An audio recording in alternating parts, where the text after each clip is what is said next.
Hi, it's Jeff Altman, the Big Game Hunter, and welcome to Career Coach Office Hours.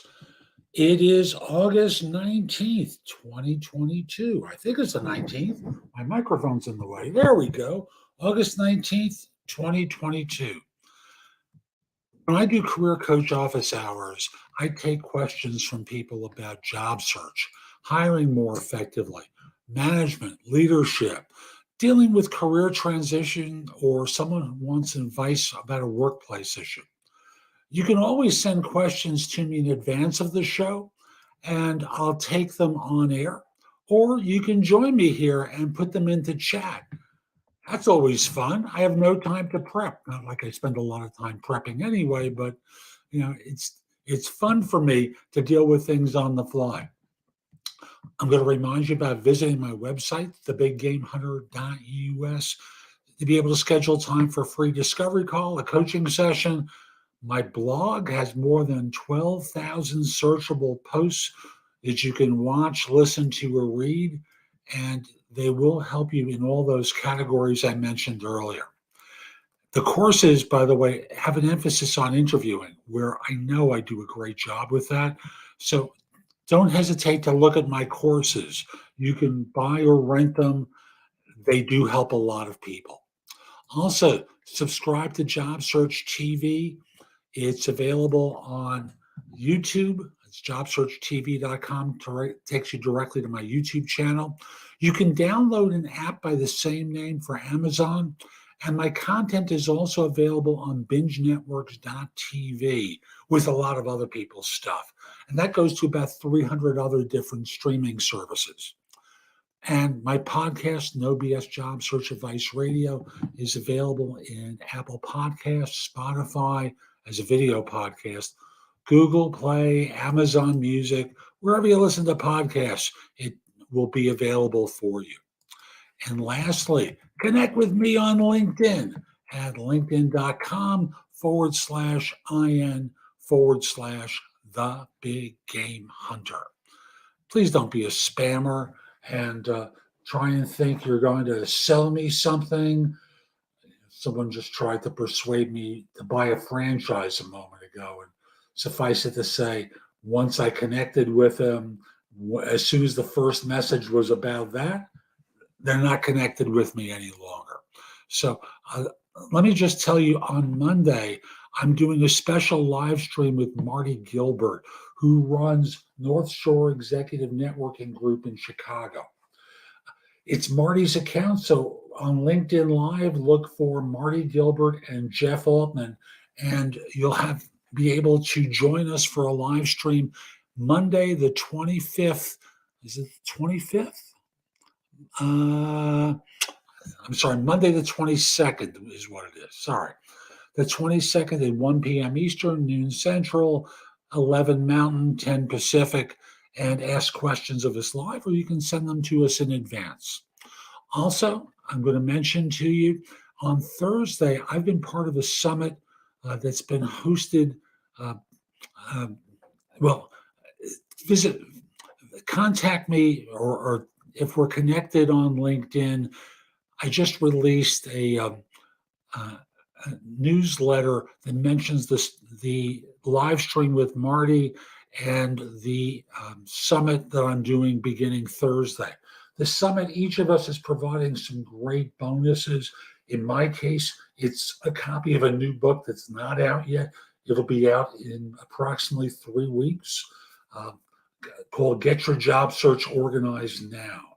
It's updated. It's the second edition of this.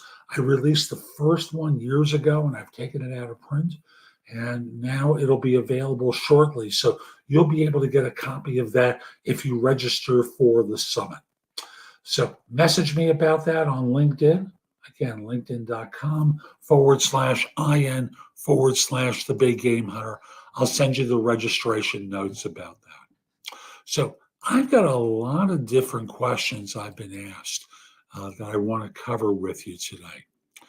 And let me just come to here. Thank you very much. And the first one is, if your LinkedIn profile was shared with a job poster, Does this mean the poster will look at your profile? No, probably they will, but it's not a guarantee. They can take one look at it and see that you're in a different part of the world, and they're not going to be interested in relocating. They will not hit a page down to find out more about you. Is it likely they will? Yes, but there's no guarantee of it. After all, by the time you applied, by the time it was shared with them, they may have already seen 25 people and be bringing people back for second interviews. And thus, uh, they're not going to be in contact, or it's less likely they will be in contact. So the long and the short of it is no guarantee, probable, but no guarantee. Let's go to another question. Oh, yes, I love this one.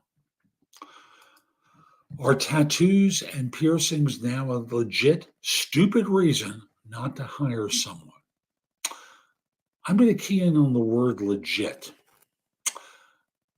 It's not a protected qualification under any federal, state, or local law that I'm aware of.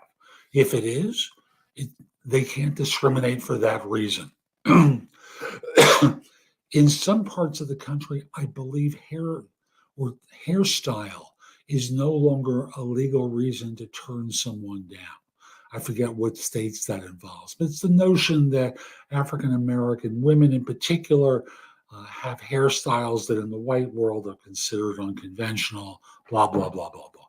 So the long and the short of it is a legitimate reason. Well, if you're in a public-facing role with fairly conservative people, if you've got a tattoo on your arm, I might consider covering it up. If you have a piercing on your nipple, I would consider making sure it doesn't pierce the clothing so that it's obvious that you have such a piercing. If you have a tattoo on your face or a piercing on your face, you've probably caused yourself a problem vis-a-vis that kind of organization. However, there are many organizations that don't care. And thus, one thing you can do as you talk to people and they're scheduling you in for an interview, if you're talking to a screener, one of the things you might ask them is, out of curiosity, I've got a tattoo on my left cheek. I don't mean butt cheek, I mean facial cheek. Do you think that's going to be a problem? If it is, my feelings won't be hurt. We part as friends. We'll move on, and neither of us needs to waste any time. And they may say, no, not at all. It's more about what you know, and that's the kind of firm you want to be associated with. There may be better industries for you than some button-up industry, but is it a legit reason? Yes, in certain types of roles, it is a legit reason. Is it stupid? Well, normally people who are asking the question, who have tattoos, piercings, or whatever it is they're asking about, think that they are stupid. But to the firm hiring, it isn't. They have a legitimate reason that, not to bring on someone who has those characteristics. So that's my best answer for you. And let's move on. Can non-alphas make good leaders? This is a fun question because this can go into gender questions, because many women are not alphas and many women make great leaders.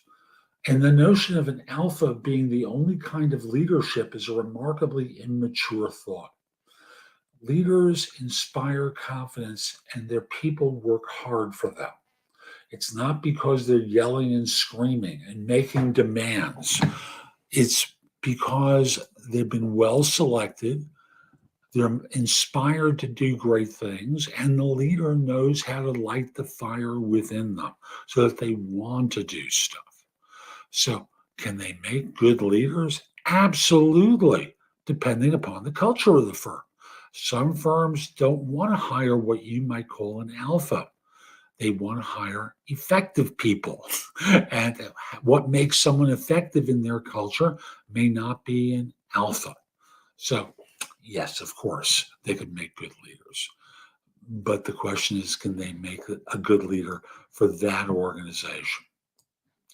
Now, I'm just going to remind you that I'm taking questions about job search, hiring, management, leadership, career transition, or any advice you may need about a particular workplace issue. I'm happy to take your question from chat. Okay.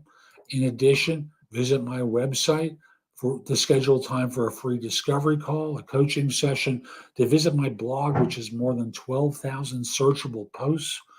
Find out about my courses, books, and guides. There's just a lot there to help you. Okay. So with that, let me go to the next question, which is, how do you establish thought leadership? Now, this is a multifaceted answer I'm going to give. And, part number one is you actually have knowledge about this area of expertise. Number two is you're willing and able to share it. Number three is you have a degree of wisdom about you and people trust you. And number four is people know about you. After all, you could be the wisest, most knowledgeable person in the United States today, but if no one knows it, you're invisible. So being a thought leader requires visibility. It requires people knowing about your expertise. Putting a crown on your head as the expert and no one knows that, well, you're not going to be able to be a thought leader without followers. Leaders require followers, and you don't have any. So you need to have people following you in order to be effective. So I'm just going to bring that question up there and then go to the next question. I've heard that there are many trick questions in interviews, such as, what type of conflicts have you been involved in? How would you cope with these kinds of questions? Well, part of the reason you think it's a trick question is you think that there's some kind of magic to this. Now, since to you don't instantly know the answer, I would pause and go, great question. And buy yourself a few seconds of time. And thus, how do you cope with this? Well, you answer the question. You help them. You talk about a situation from your past. Excuse me 1 second. Where you had to deal with a conflict. If you're at a staff level, you tell a story using the acronym STAR, situation or task, action, result. If you're at a manager level and above, you use the acronym SOAR, S-O-A-R, situation, obstacles, action, result. And you tell the story using the relevant acronym so that in this way, you hit the basic talking points that they'll want to know about you. Also, I'm going to mention it's also not just what you say that matters, but how you express yourself that does. You're a performer on the stage. People are trying to get to know, like, trust, and respect you. And thus, what you're able to do is carry yourself in a particular way so that people trust you. And that, more than anything, will help you stand out and talk about the kinds of conflicts or any other kinds of story answer question. Okay. Why do effective and influential leaders focus on direct communication? Oh, I know, because that's how they became effective and influential leaders. They focused on direct communication. There's no magic to this. What firms want to do is bring on people who inspire confidence that they are the solution to a need a firm has. They're not just there to bring on nice people for the heck of it. something that needs to be accomplished. Thus, what people need to do is be a direct communicator. Focus on that. Doing that and explaining it in ways that people will understand what you're communicating, well, that's how you become effective and influential. So, hope you found that answer helpful. What companies have unfair hiring practices? Well, I don't know what you mean about unfair. They ask a lot of questions. They try to figure out whether someone's qualified and know what they claim to do. What is unfair? You got to explain that to me because so often people interpret unfair as being they asked me tough questions that I couldn't answer. So that's really the differentiator. It's your ability to evaluate and assess people for a variety of attributes.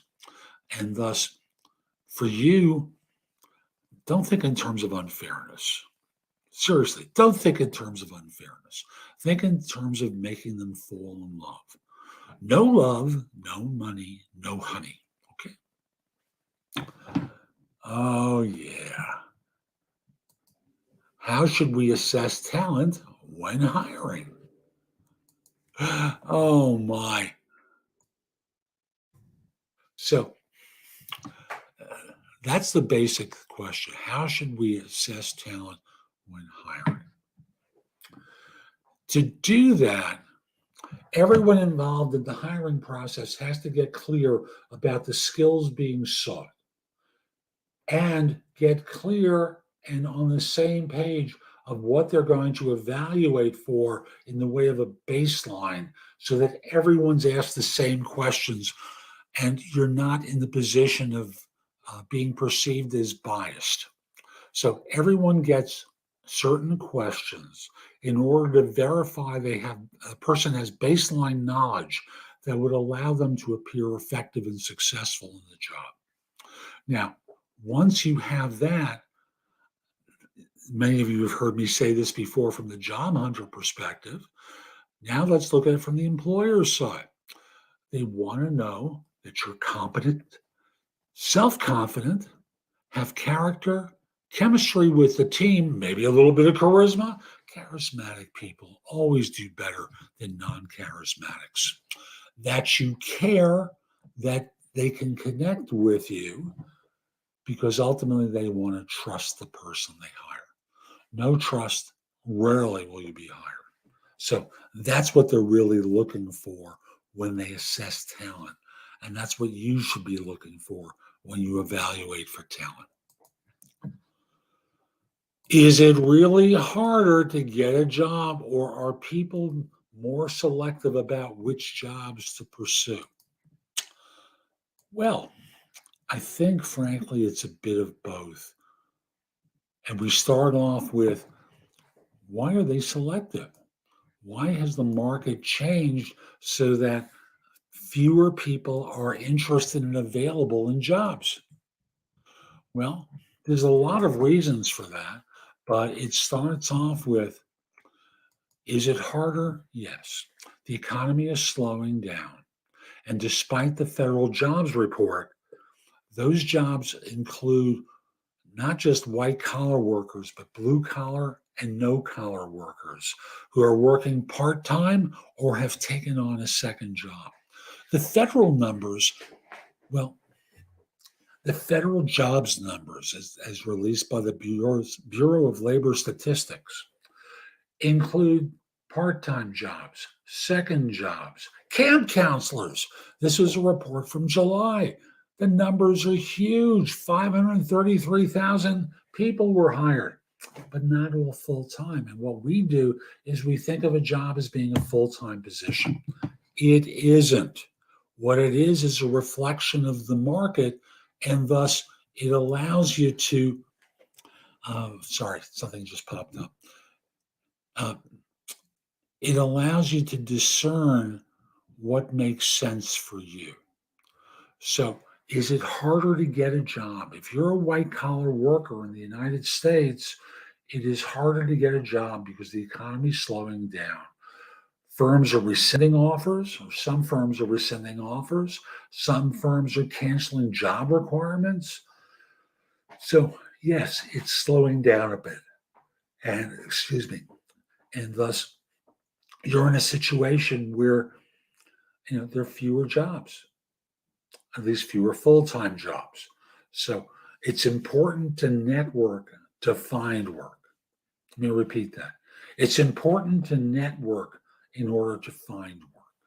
To do that, you have to reconnect with people from your past, reconnect or connect with absolute strangers in your current life. Networking fills far more positions than job ads. So that's the long and the short of it is. Um, and I hope that was helpful to you. Why would a recruiter block me after interviewing me on Skype? Well, they blocked you because you're a pain in the rear. At least that's what I'll tell you is the case. You're probably a pain in the rear. They're looking for someone with confidence, self confidence, character, chemistry, maybe a little bit of charisma, because non-charismatic people, well, charismatic people always do better than non-charismatics. So the short answer is what they're trying to do is figure out what. Let me back up. I got lost in a tangent. It's harder to find a job. Period. There are fewer jobs that are full time. There are many jobs that are part time or second jobs. So that's the fact of it, at least in the white collar labor market. In blue collar or no collar areas, there are plenty of jobs. However, that's probably not you if you're on LinkedIn. So don't sweat it. Just go out there, network your way to something better. Okay? When a recruiter asks, are you talking to other companies? Is the best answer no, no matter what? No, it is not the best answer. Sometimes you've been contacted by them, they recruited you, persuaded to go on interviews, and now you're being asked, are you on other interviews? And the correct answer, the best answer would be, you contacted me about this job. So I'm not aggressively looking for something. So why would you think I've got other things going on? That throws it back at them. Now, if you applied for something and they're asking you this question, there's a different answer for that. That answer is, yeah, I'm talking to a few firms. 2 or 3 seem interested in me. We've been on a couple of different interviews together. I get the idea of their interest. And yeah, I'm talking to other firms. Well, why are you interested in us vis-a-vis those firms? I'm still learning about yours. I don't know enough about the opportunity, don't know about my manager, the people, the nature of the work. I've just read a job ad. So why would you think I'm instantly interested? Because I'm sitting here opposite you? No, it doesn't work that way. So I'll just simply say, what you can say to them is that if you've applied for a job, and just let them know, yeah, I'm talking to some other firms. They appear interested. I'm interested in this opportunity. However, I'm not prepared to commit to this organization. I need to know a lot more. Well, what else do you need to know? I'm on a first interview with you. I just read a job ad. I haven't met my boss, haven't met the team, have no idea really what the work is and what their expectations are going to be. That's 4 major things there before we get to compensation. Screeners, the recruiters at the front end who are going through your background tend to ask these kind of questions. And there's a degree of intimidation that goes on with the questions that you shouldn't fall prey to. What you need to do is throw it back at them like I just did, so that they're not in the position where they think they can bully you or intimidate you and get their way with you. They can't. They shouldn't. They shouldn't even try, but they all do this. So let it go, move on. I hope that answered your question. What should you ask on phone interviews? So there are questions you can ask at the end of a phone interview, just like you do at the end of an in-person interview. And thus, question number one is, let's say you hire me and I come on board. What would your expectations for me be, let's say, the first 30, 60, 90 days? And thus, you're getting an idea of what they're going to expect of you in the way of work and the way of deliverables when you join. And then the question after that is, let's say you hire me and I come on board. It's a year from now and it's time to give me my first raise, my first review. I've done a great job. What will I have accomplished during that year that would make you think that way? There's also other questions as well, but the long and the short of it is focus on the work, focus on their timeline for next steps, so that this way you know when to expect to hear from them, good or bad, and also finish up by asking whether they have any questions about you being qualified. So we move on. And the next question is, should you say, I really want this job at the end of an interview? No, it sounds too desperate. Desperation is not a good quality in dating or hand grenades. So what you can say is, and I really appreciate you making time to meet with me today. After our conversation, I thought about it, and I'm really interested in this role. And I do hope to hear from you by early next week about next steps. Keep it simple. Never sound desperate. Being desperate isn't a good way to present yourself in dating or in job search. Don't come across as desperate. Okay. So, what are some reasons why hiring managers might trash the resume of qualified candidates? Easy, very easy. You don't meet the basic qualifications. So they hit the delete key. You're also in their database, not their personal one, but the corporate one, the applicant tracking system. Your resume's been parsed into it, and thus they can get in touch with you in the future. But what makes you successful? What will make you effective? What would make you have your resume trashed? Well, what will make them trash your resume is that you don't appear qualified, or there are behavioral things that you've done that look problematic, like you've changed jobs a lot, poor oral communications, you're out of the country. A lot of things like that will cause them to reject you summarily. So I'm going to bring today's show to a close. I'm Jeff Altman. Hope you found this helpful. I'm going to remind you again, Monday at 1 p.m. Eastern, noon Central, 11 Mountain, 10 Pacific. I'm doing a live stream with Marty Gilbert. Search for us on LinkedIn by using both of our names, Marty Gilbert and Jeff Altman. We'll be on for about 45 minutes on Monday, taking questions live, or you can send them to us in advance.